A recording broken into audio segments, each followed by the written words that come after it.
Манастирот Свети Јоаким Осоговски плени со својата духовност и впечатлива црковна архитектура. Манастирскиот комплекс го сочинуваат најстарата градба храмот Пресвета Богородица која датира од 12-тиот век и вториот поголем храм, изграден кон крајот на 19-тиот век, посветен токму на Свети Јоаким Осоговски. Овој македонски верски, црковен и културен бисер, познат и како манастирски град, има вкупно 19 пропратни објекти и 2 цркви, изградени во автентичен стил, препознатлив за македонските манастири. Но последниот објект што моментално се гради предизвика јавна дебата и бурни реакции, особено на социјалните мрежи поради неавтентичноста и доминантноста на сите останати вековни градби, пред се поради висината. Објектот кој се гради во рамки на манастирскиот комплекс е со поголем габарит. Истиот ќе достигне висина од 7 ката. Дел од граѓаните реагираат дека ваквата градба не соодействува со манастирскиот простор, но и со постојната архитектура, предупредувајќи дека градбата ќе го наруши црковниот амбиент и духовниот мир. Граѓаните на Крива Паланка со поделени мислења. За едни станува збор за потребен и функционален објект, други предупредуваат дека со ваквата градба се нарушува препознатливиот изглед, но и мирот што го нуди манастирското светилиште. Моje мислење е дека манастирот треба да служи за народот, не народот за манастирот. Сето она што е ново, што се прави, што се гради е во склоп на самиот инвентари, на самиот во комплекс на манастирот. Се е тоа убаво и плюс за нас, посетителите, кои што можеме да дојдеме и да посетиме, да видиме. Они си имат нивно што си градат. Ама едно време манастирот наш беше друго, па свеќе сасвим друго.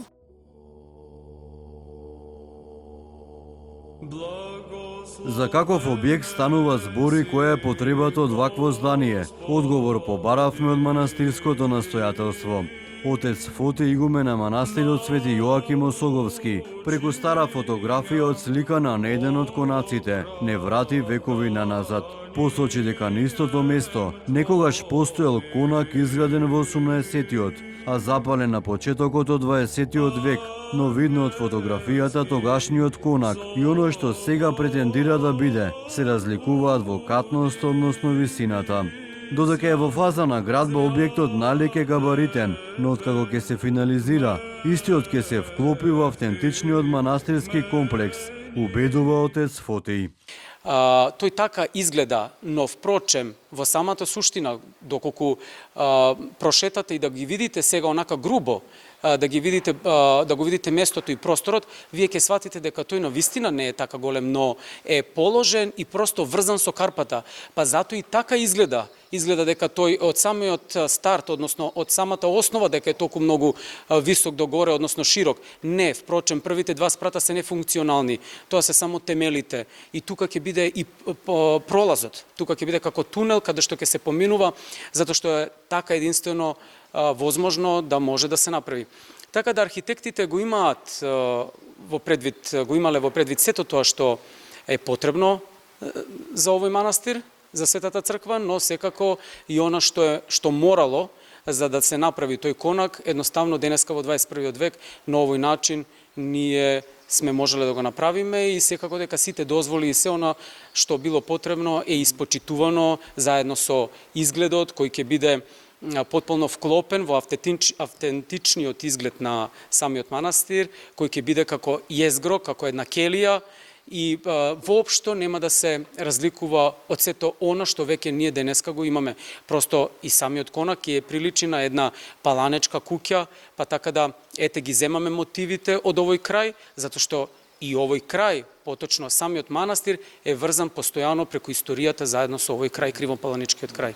Од Управата за заштита на културното наследство не информираа дека објектот што се гради не е во опфатот на манастирскиот комплекс, чии градби веќе се заштитени со закон. За новата градба велат нивната институција нема ингеренции. Дел од историчарите пак сметаат дека новиот конак ќе биде од големо историско значење. Јордан Михайловски, хроничар на Свети Јоаким Осоговски, вели дека стариот конак бил стожер за духовната и патриотската природба на овие простори, период во кој живеел и творел Свети Јоаким Крчовски. Затоа смета дека новиот конак ќе ја спои сегашноста со традицијата. Тој коначки комплекс што го гледаме пред нас е сочинува компилација од 4-5 независни објекти, конструктивно како кривопаланечка староградска куќа, кои каскадно, хоризонтално се креваат кон Владиковиот конак. Она што се гради денеска асоцира токму на тој конак, од ја сплотува сегашноста со традицијата. Нема никаква контрадикторност. Естетскиот суд е индивидуално. Може да судите така и вака, меѓутоа и во архитектурата има одредени тенденции кои архитектите ги следат, а тие тенденции се новото време. Значи, ништо не е спротивно на традицијата. Кој ќе се изгради конакот, ќе блесне во своја светлина и ќе ја видите визијата на кривопаланечката стара куќа. Тука ќе дојде и црквата, односно параклисот посветен на Јоаким Крчовски од 50 квадратни метри, и со тоа се остварува и идејата на Светото Тројство. 2 црковни објекти и уште еден црковен објект, со што се отвора можност да биде и манастирска лавра на Калугери.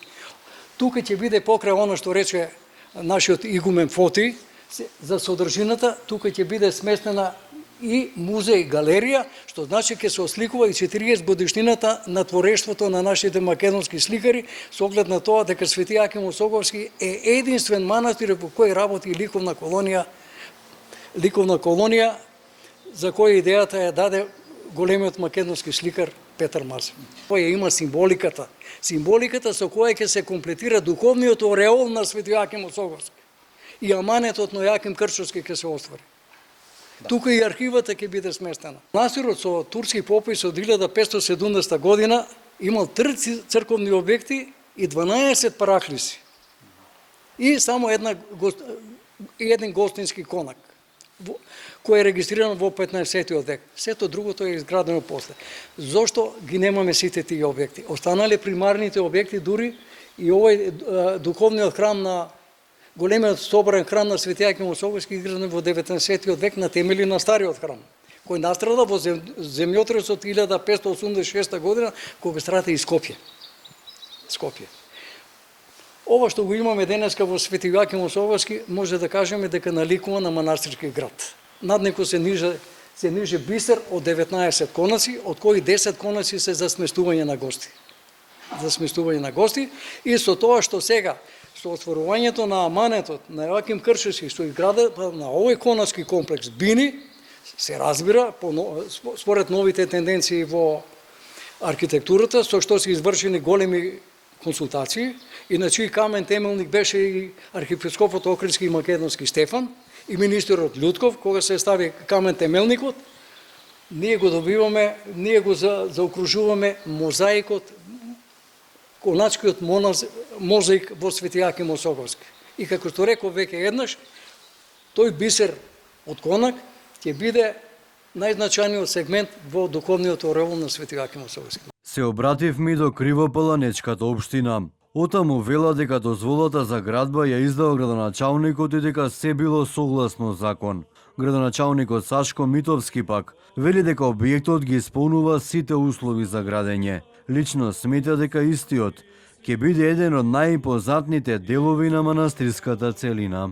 Видите, вака нормално во една ваква состојба, кога станува збор за градба кој што поголем обем, со поголеми градежни карактеристики, да имаме и соодветни реакции на нашите сограѓани, кои што имавме можност да ги видиме на социјалните мрежи, а пак уште повеќе кога станува збор за нашиот најголем туристички бисер, тоа е манастирот Свети Јоаким Осоговски, луѓето да бидат загрижени и што е исходот по однос на самата градба, која што можеме да ја видиме дека интензивно се работи на терен освоен во последните неколку месеци. Ние како општина имаме водена постапка за обезбедување, односно издавање одобрение за градба, кое што е согласно сите законски процедури и норми. Лично ако се прашувам и сметам дека целокупната таа, ако се има во предвид инвестиција како градба, ако се има во предвид фактот дека во изминатиот период, неколку години наназад, континуирано се вложува во манастирскиот комплекс и на некој начин градот станува се повеќе препознатлив по тоа што го нуди токму манастирот Свети Јаким Осоговски, сметам дека оваа градба навистина ќе биде дополнителна надградба на сето тоа што значи континуирано вложување, но од друга страна мислам дека на некој начин се оформува како целина, како нова убава слика на градот и сето тоа ќе биде дел од туристичката понуда на градот. Архитектите пак посочуваат дека не е доволно само да се испочитува законот, туку дека ваквите објекти треба да се избираат преку јавна дебата и конкурс за најдобро решение. Архитектот Даница Павловска смета дека за ваков чувствителен простор требало да се распише конкурс, дури на регионално ниво, со цел да се добијат повеќе решенија и да се избере најсоодветното. Секогаш кога се работи за градителско наследство, тоа значи дека имаме сензитивен простор, затоа што постојат посебни критериуми и принципи и затоа што според мое длабоко уверување секоја интервенција во близина или на самото заштитено градителско наследство е некаков атак. Значи, ние навлегуваме во некој концепт кој што е реализиран во минатото, има своја историја, своја приказна и е вметнат во колективната меморија на луѓето да тешко се примаат сите нови елементи. Каквото нешто на фотографијата што ја видов каде што се гледа интервенцијата, односно градбата, новоградбата, е навистина препознатливо. Верувам дека се добиени сите согласности од одговорните субјекти, како што е конзерваторски центар на државата. Верувам дека и архитектот се потрудил да направи нешто што ќе биде во склад со останатите елементи на комплексот, но исто така длабоко верувам дека за оваа интервенција на Осоговски требало да се распише конкурс за да се постигне компетиција, затоа што се работи за извонредно значаен момент, извонредно значајна интервенција, значи на некој комплекс кој што веќе е и густ, не имаме таму две цркви, имаме конак, има многу шта, и да кажеме дури на силуетата на тој комплекс требаше да работи архитектот или да му се програмски побарува да ја анализира и да ја испочитува па на крај.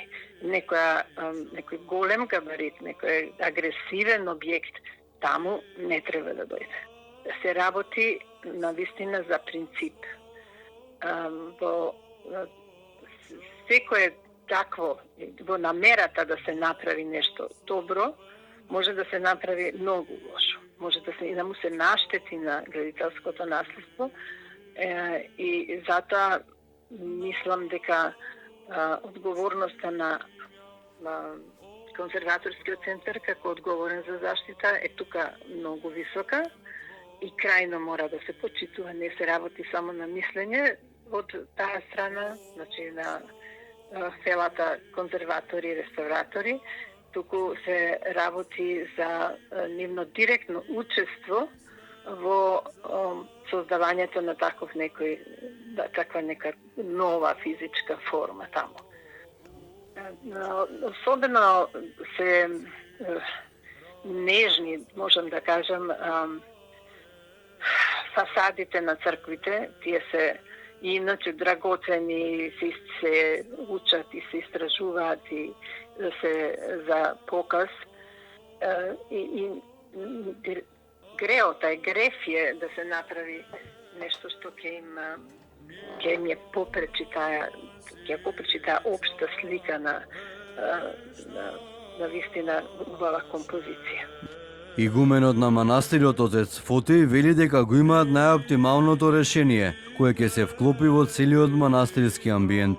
Во самиот конак има и параклис посветен на Свети Јоаким Крчовски, кој ќе биде круна на целиот објект. Порано се градело така како што се градело, но денеска проектот и проектантот има потреба и захтева некакви други принципи и правила и денеска тој така изгледа на овој начин, но впрочем, како што и реков и претходно, тоа габаритот изгледа, можеби, изгледа од страна нешто повеќе, но самата суштина е дека она што ние го правиме е потребно и потполно, ништо не е поголемо и од она што е непотребно. И додека трае дебатата дали ваквата градба е потребна или сосема непотребна, оти со неја се нарушува објект од непроценлива вредност. Одговорот се уште не е едноставен. Меѓу вековните манастирски ѕидини тишината што зборува повеќе од зборови. Ја напуштам оваа древна црковна и духовна бавина со помислата дали новата градба ќе се вклопи во духот на просторот и времето или ќе го промени неговиот лик за секогаш.